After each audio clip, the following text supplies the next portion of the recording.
In the debate surrounding the Affordable Care Act, Obamacare, there's a whole lot of misinformation and myths that are going around. And so here on TYT today, we're going to do some myth busting of our own, similar to the TV show.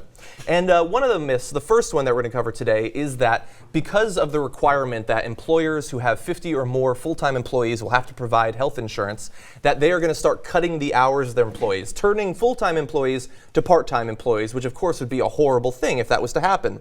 And many Republicans, both in the media and in politics, are going around saying that this is already happening, it's obviously going to happen in huge numbers, and that that's one reason why we should get rid of Obamacare.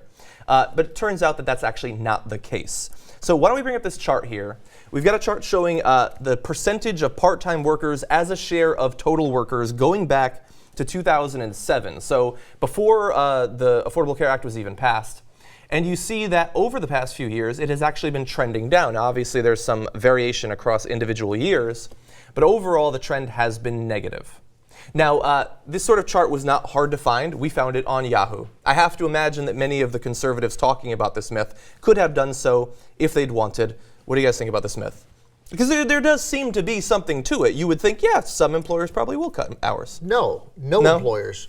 It might, but the mandate isn't going to go into effect until 2015. It's 2013. Mm-hmm. Of course it's not happening. On its face, it's not happening. Mm-hmm. And anybody who cuts his number of employees now because of something that's going to happen 15 months from now, 18 months from now, whenever in 2015. Like 14, 15. Whenever it happens in 2015, I mean, that's just a bad businessman. I mean, if you need 50 employees to do it, then you need 50 employees to do it. But you're not bound to do anything until then. So it's just 100% made up. It's a flat out lie. I don't need the graph. It's obviously a lie.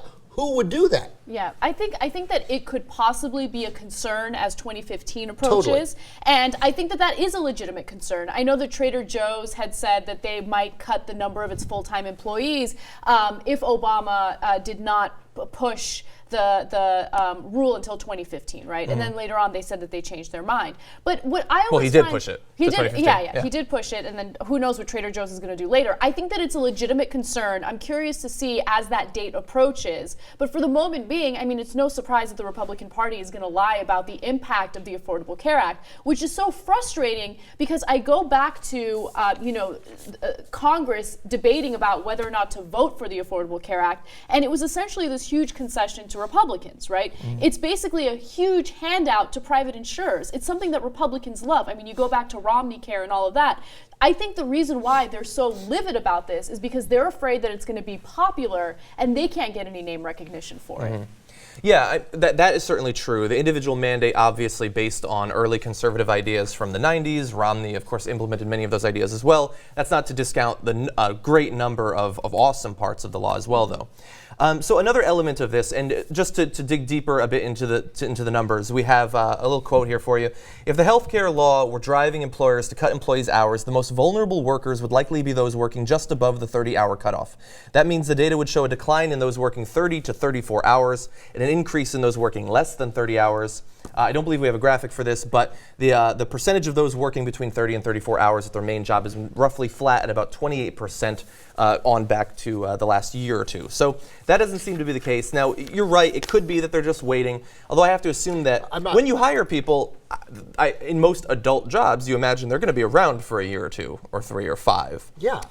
So it should be having some measurable impact if it's to have any impact whatsoever, I think. Yeah. Look, it might happen. It can't. It just doesn't make any sense that it would happen now. It's bad business. Nobody would do it. I mean, that felt right off the bat like a talking point, just right off the bat.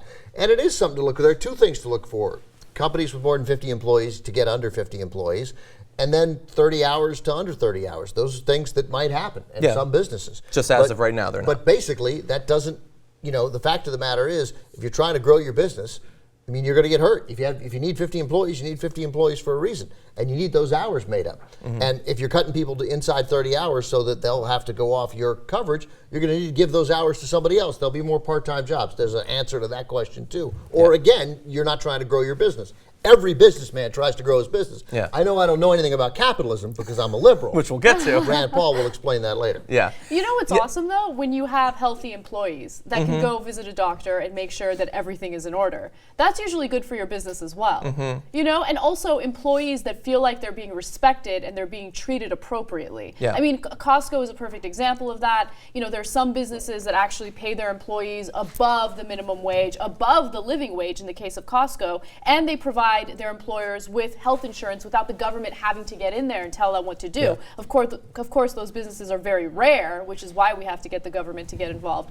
But you see more productivity in those types of businesses. So at the end of the day, it's really not going to hurt their business if they treat their employees with some respect and make sure that they're healthy. Yeah, and so this is a talking point that we've heard a lot recently. Ted Cruz throws it around, and obviously, when he says it, it sounds like he's defending the employees, but the employers. But we have to bear in mind that the idea is that you'll look at this information and say, well, I mean, then that will hurt me because they'll cut my hours. That'll hurt me economically. But another thing that will hurt you economically is having to pay $1,500 a month for insurance. That would suck as well.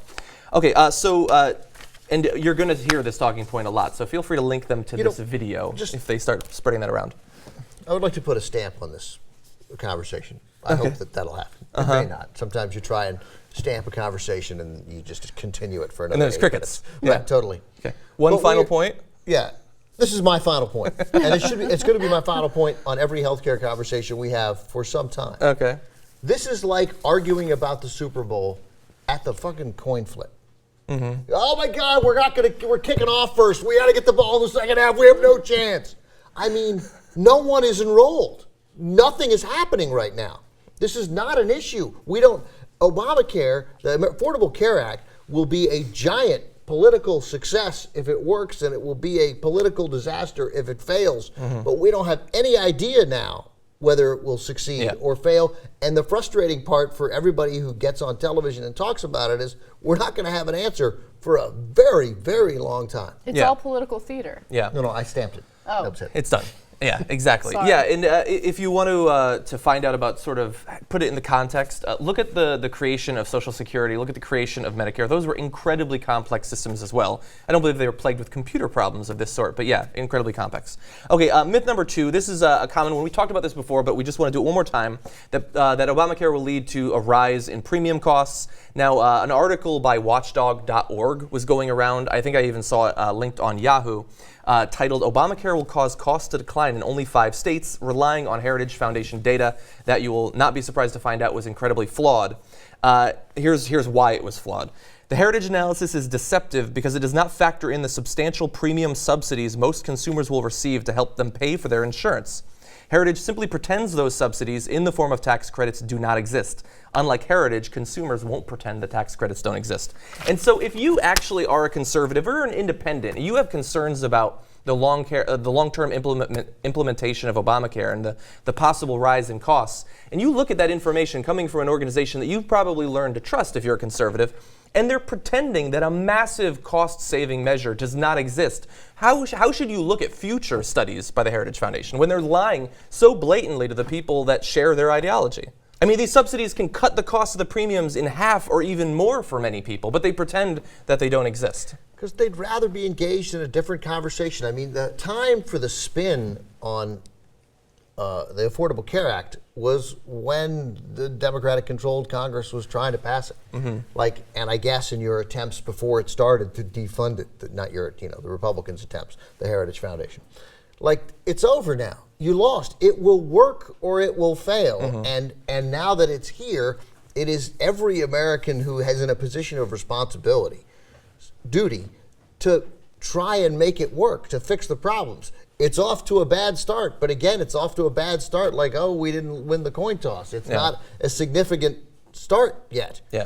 So it's going to take some time, and these studies, they're just so incredibly disingenuous. And you're right, but the fact of the matter is, when the Heritage Foundation comes out with some other study in whatever it is, 2 months, no reporter is going to care that they just completely fabricated numbers. They knowingly misinformed people about this. And that's the most frustrating part about it, that it's treated as a legitimate source when it's so heavily biased. We're not going to know if it's going to succeed or fail for another year, possibly. But we should not forget the context of if we didn't have this system, it's not like we had this wonderful healthcare system that was doing great by the poorest people in this country. We had 46, 47. I never know whether it's 47 million people uninsured or 47 million people don't. 47% of the people don't work. It's confusing. It's one of those two. Roughly around the same number of people didn't have health coverage were the lazy bums who have a job and don't want a job. Yeah. And they all live in Maine. Another story. Exactly. I like all the, the little teases. Right, that's right. So, these people weren't insured. Now they're going to be insured. Is there a potential that young, healthy people won't sign up for health care and would rather get fined, and that won't pay for the system, which is what the system is driven on, which was the Republicans' idea in the first place? Yeah. The Heritage Foundation, maybe, wasn't it? Isn't it there? Heritage back in 93 or 94, I believe. Which is your individual mandate requirement in the first place. So, yeah, that might happen. There might be a problem. And by the way, this website's going to be broken for like another month or 2 months, and it still won't matter then. Exactly. And the final myth that we want to bust, and we're specifically mentioning this one because we know that the Young Turks audience is younger than a lot of the audiences for many media outlets.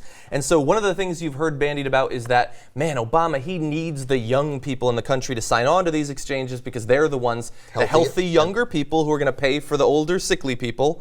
But young people don't want to pay more for insurance, and it's going to cost so much that they're just not going to sign up at all. That would be better for them. But unfortunately, thankfully, that's not the case. There are currently 17 million uninsured millennials now eligible to get health insurance through the Affordable Care Act. Only 5% of them claim they do not want or need health insurance, according to some polls, including polls by CNN Money. So they would like to pretend that millennials not interested in Obamacare. Apparently, 95% of them kind of interested. I'm sorry, I just hate this assumption that millennials don't ever think about the future. They don't ever want to be prepared about anything. Everyone knows, hey, if you get into a car accident and you get injured severely, you want to know that you have health insurance and you can go to the doctor and it'll be fine, But this assumption that all millennials are like, I'm young and healthy, like I don't need health insurance. Like we don't think that way. It's just an assumption and it's a mischaracterization. Yeah, exactly. I love that. Look, that's another one of the issues. Will employers cut to under 50 employees? Will they cut back hours to under 30 that'll take them out of the requirements to provide health coverage?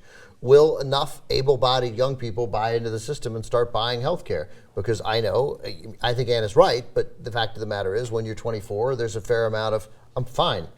I'm trying to figure out, I don't have a lot of money right now. I want to do my video games. Yeah. Right, that's what they do, right? Yeah, some of us. Right. I want to listen to my hip-hop rap music. No, so, that's a thing, and then they'll get fined, and that's not the end of the world. My hunch is that Ann is right, that ultimately responsible people will want to take care of their health. Everybody, there's something very freeing about going to the doctor when you don't have to pay for it. Everybody who's ever gone to the doctor and had like a significant checkup and blood work, and then afterwards they'll be like, it's $20. You're like, it's such a good feeling. Yeah, it's a awesome. great feeling. I can't believe this is so awesome. Such a scam. Yeah, totally. These guys are idiots. Yeah.